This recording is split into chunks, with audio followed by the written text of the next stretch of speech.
Hello everybody, welcome to episode 3 of my Clockwork Empires Alpha 48A playthrough. So when we left off last time, the colony it had just been founded, and we've started building buildings, and we've got a little bit of agriculture going, and things are pretty stable. As I recall, ongoing concerns were locating hematite. I might send the soldiers out scouting, but otherwise I think we're doing okay for resources. This is our combination barracks sleeping quarters. This is our kitchen here, staffed and producing more than enough food for our colony. And this is the carpentry, which has been busy making planks, basically. All we've asked of it so far. Now I've only got how many crews is this? 1, 2, 3, 4, 5, 6, 7 crews, of which one is a military crew and one is currently assigned to farming. One is currently assigned to the kitchen, one is currently assigned to the carpentry.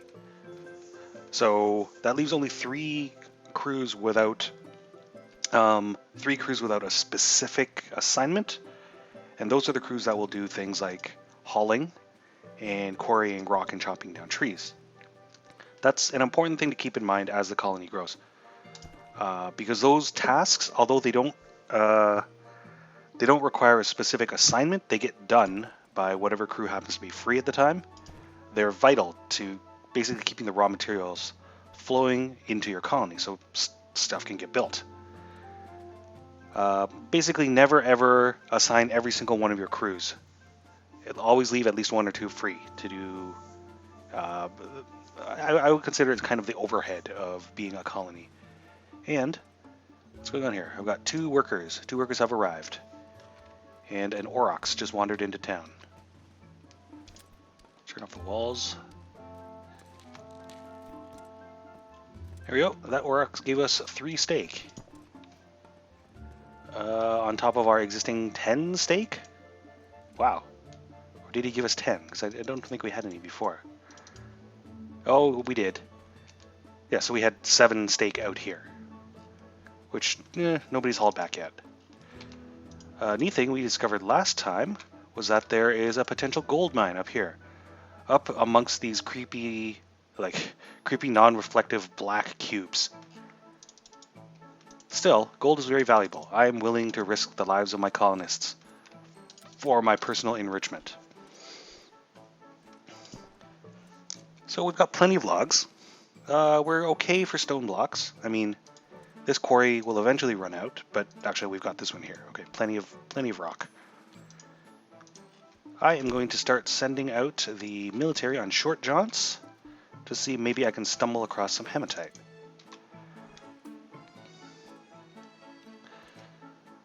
Otherwise, I'll let the colonists get on with the business of being colonists. So we have a Risky Le Grand here, stacking things in the stockpile. Oh no, he's cooking.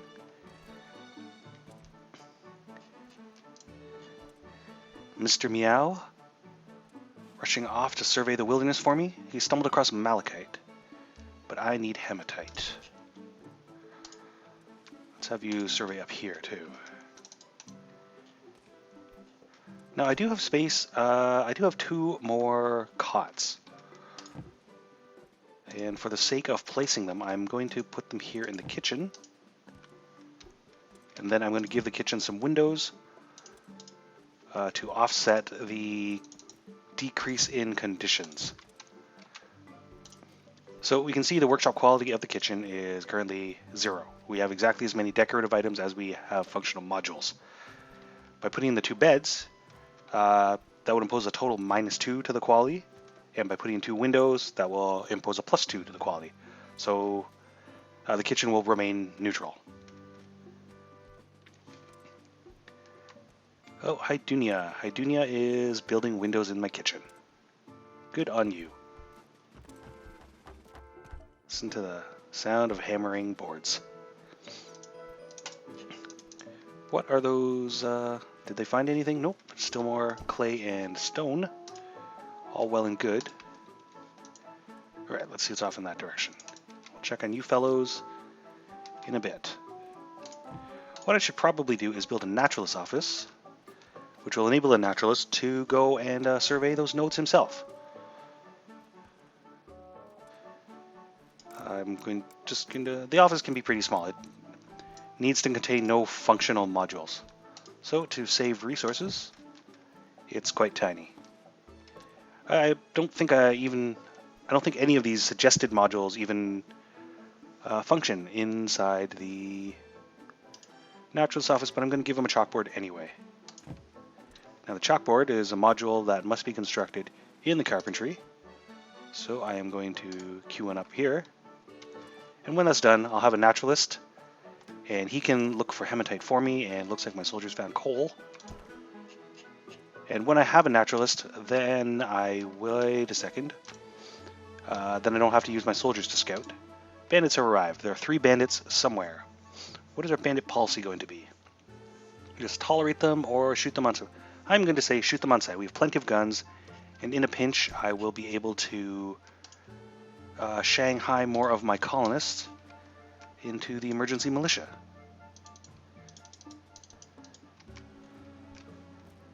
Let's check on our food levels. 26 stew. That is more than enough. That is at least 2 days. Even if we stop food production right this second, we'd still have food for 2 more days. 3 more days, including all the cooked meat. Alright, I'm not too worried about that. I do need eventually to start... I would like everyone to have beds. So I need to start on a second plot, so I can continue generating food with my first plot and growing flax with my second plot. And that takes time, so it's probably something I should start soon. Oh, I've got a new overseer because I've been so productive. Right, let's get a naturalist in on... Now I know Hydunia wanted her character to go crazy. I'm just going to pause the game here for a second. So, I'm going to assign Hydunia here to the naturalist office, because naturalists tend to go insane. They spend a lot of time away from civilization, and they tend to... Naturalists are the overseers we call on to dissect Obeliscan and Fishman corpses, which also tends to have a negative effect on their sanity.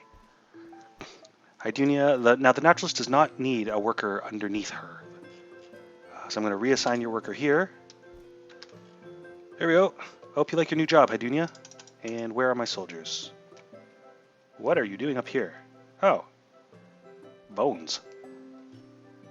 It's a little disconcerting. I would like you gents to return back to the colony now. We are going to leave mineralogical surveys to the naturalist. Alright, boys, come on home. I mean, they found some stuff. Berries, sulfur, coal. But the real linchpin here is hematite. What's this? Oh, the chalkboard. Yes, nobody has assembled the chalkboard yet. I might as well start on that second field. Where to put it? I guess without needing to flatten too much land, I can just have a maximum size. Nope, no I can't. Oh, one thing I will point out, they've added this to the game. See that little counter there? It currently says 7 of 7. That's the dimensions of the field in squares. We'll live with a 13 by 14 field. No one will notice. Yes, it's very handy to have that number. Basically the numeric dimensions of a plot or a workshop you're building. It's just nice to have. Alright, we're going to grow flax on this field. And we need someone to work the field. Zelly Denman, why not? I have more interesting jobs in mind for Yaroswaf and Aliveria. Wait a second, Aliveria is one of my farmers. Yes. So Zelly, yep, you're growing flax there. Alright, and hopefully, by the time the flax is ready to harvest, I will have a textile mill ready. In fact, why don't I build one now? Well, how am I doing for resources? Yeah, not bad. Is the land flat enough? I still like to build my buildings just generally around my fields, just so the buildings can shelter the fields from the ravening herds of giant beetles. Workshops that require that make extensive use of the stockpile, I like to put directly adjacent to stockpiles or as close as possible so that the colonists who need them don't need to walk quite as far. That said, I would put the textile mill here, but the land is lumpy. So I'm going to do some flattening. Let's flatten it out here. Actually, let's flatten out while we're at it. Why don't I flatten out some more land? And yeah, that should do for now. So that's the autosave firing off. Do I have any chop tree jobs on the way? I'll check on that after the autosave completes. No, I don't. I've got some logs. I can always do with some more. And frankly, these ones are in the way of my expansion, so I'll chop these down. And I think I'm going to need a bit more, so I'll chop these down as well. Alright, there's Zelly starting in on our flax. I hope crops like lots of clay in their soil. When you're talking about real horticulture, clay soil is not always considered a very good surface or environment to grow crops in. Oh, malachite. Nope, don't need that. But you'll be so kind as to survey this one, Hydunia. Yes, when you're planting things in your backyard garden, clay soils tend to be very dense, and clay does not absorb water very well. It's compact, so when you get rainwater, it's not absorbed into the earth, and less of it reaches the roots of your plants. So if you have a very compact clay soil, you tend to get a lot of runoff, and it's harder for the roots to grow, basically for certain types of plants, especially ones that need a lot of water. Clay is not great. This is a source of coal. However, in the world of Clockwork Empires, we can see our maize plantings have no problems pushing their way through giant lumps of clay, the size of boulders. Yes. You keep on surveying Hydunia. Oh, wait a second. We may have accidentally fulfilled one of her desires. Hydunia wanted to be a naturalist. So we've made her more fulfilled. Purely by accident, I assure you. But I will take credit for it. So the flattening is going on. I believe it's done, actually. So I'm now going to build a textile mill here. Again, the textile mill only needs to be large enough to hold 1 or maybe 2 looms. I'm going to make it a little bit bigger because I'm actually going to put some beds in there as well.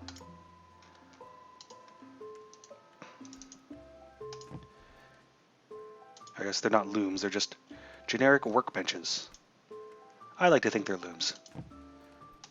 But of course, did I stupidly not leave any space for a worker to get between them? There we go.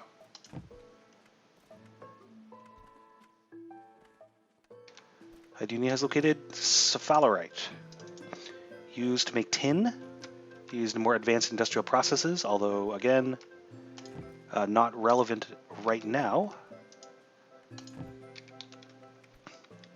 I guess a loom is what you use to, you weave fibers together in a loom to make cloth?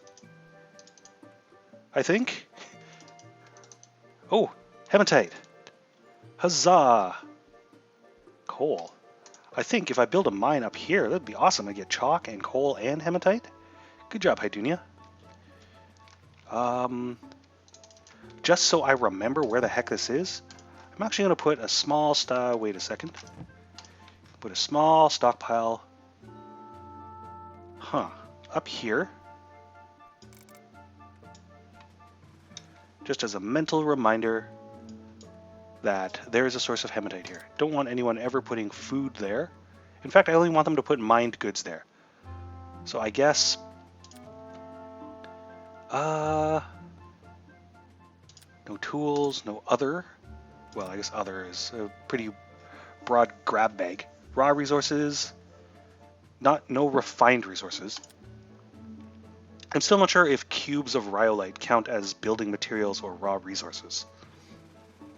So I guess I will... There we go. And when the time comes, I will know to build a mine up there. This is actually a... Should have started my colony up here. Wow, look at all this stuff. Well, what's done is done. This will be our site A, and perhaps our... This will be the mining town. Site B. And we've got 2 more workers. Excellent. I am mildly disappointed that nobody has gone to mine this gold up.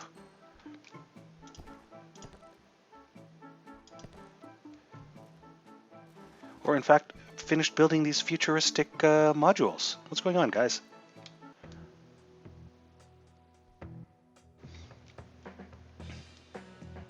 Oh, I need workbenches for my textile mill. So I'm going to have to queue them up here at the carpentry. And they get built as modules, which go in the stockpile, and eventually they get delivered here. And eventually we'll be able to make cloth, with which we will make beds. As at present, my colony has only the 7 beds we started with, and I have a population of 16, which means over half the population isn't getting any sleep. Yep, no point in assigning a crew to the textile mill quite yet.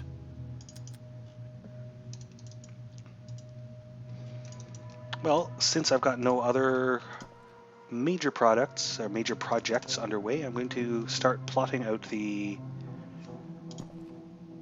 mine. Now, one issue is that for a mine to be functional, it needs a mine shaft. Now, a mine shaft needs an iron ingot in its construction, of which I have 0. So what I need to do is I actually need to build a metalsmith, build a smelter, mine up this hematite, smelt it, and form it into an iron ingot, and then use it to make a mine shaft. But given that nobody has mined up this gold yet, then we've got some kind of weird backlog in the job system. Huh. There's no mine surface node job. Maybe I just forgot to... that's fine. I think we need hematite more than we need gold at this point. Very carefully pick these out. Mine these. I'm actually going to build the mine... wait a second. I've got a new overseer. Right, I'm going to build a mine building here. Yes, that'll be fine. Get back to you in a second. What's this? Suspicious goods. Yaroswaf. He's been running the black market.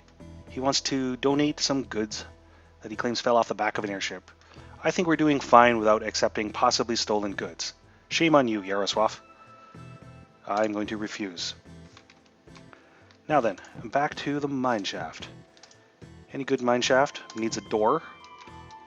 Oops. And when the building is done, I would like the mine shaft itself to go here. Now see each of these mineralogical survey pips? Each of these affects the products of a mine shaft within 10 squares. So I believe it's a 10 square radius centered on the pip. Which means you don't have to build it right on the pip. You can just be kind of generally around it. 1, 2, 3, 4, 5, 6, 7, 8. Nah. This mine shaft might not produce coal. I might have built it too far, but will probably produce rhyolite, chalk, and hematite. So hopefully that'll be fine. We don't need a lot of... We can make charcoal. I might even build a second mine shaft up here to take advantage of this sulfur mine. And in the meantime, let's see. Might as well forge these while they're here. So there's a great abundance of food. Last revision, the refresh, the chance for depletion for foraged foods, like berries and fungus here. It used to be that I think there was a 40% chance each time it was picked, it would just not grow back. That was adjusted down. So there's a lower chance that they'll become depleted each time you pick them. And this revision, as we mentioned previously, kitchen goods have been doubled. So where 1 bushel of maize used to produce 1 maize chowder, now it produces 2. Those 2 factors together mean that food is in great abundance now, or much greater, and it's easier to keep everybody fed. Mineralogical survey notes. Oh, another hematite node. And this one was so much closer. Oh my goodness. If I'd been paying attention, I would have noticed these hematite nodes right here on the surface. And I wouldn't have had to build way the heck up here, although this was probably a better site because it lends a number of resources. Well, thank you, Hydunia. I'm sorry I didn't listen to you earlier. Fair enough. I think everything in the colony is going well enough. No point in assigning workers to our completed textile mill quite yet, since we have nothing for them to do. Might as well leave the crews unassigned, just so they're able to do all of these spontaneous jobs, hauling and breaking rocks and things. So, we are up to day 6 of the colony. Nothing bad has happened yet, which is surprisingly good. Haven't seen hide nor hair of the fishman. We've only heard like rumors of bandits. I found gold. I found hematite. I think things are going pretty well. And I think I'm going to cut this episode off here. But before I do, I want to place one of these fancy new modules. Let's put a grinder. I'm sure the Naturals office will make good use of this grinder, and hopefully it will eventually get built. I'm a little concerned that these modules aren't being built because I kind of want to see. I want to see what they look like. Okay, so that's where I'm going to leave this one off here. The game is Clockwork Empires, being developed by Gaslamp Games. The current revision is, well, the current stable branch revision is 48, and the current experimental branch is up to 48A, which is the one I'm playing because it was just a bunch of stability fixes for revision 48. Yep. Thanks very much for watching. I hope this has been informative. I will see you next episode.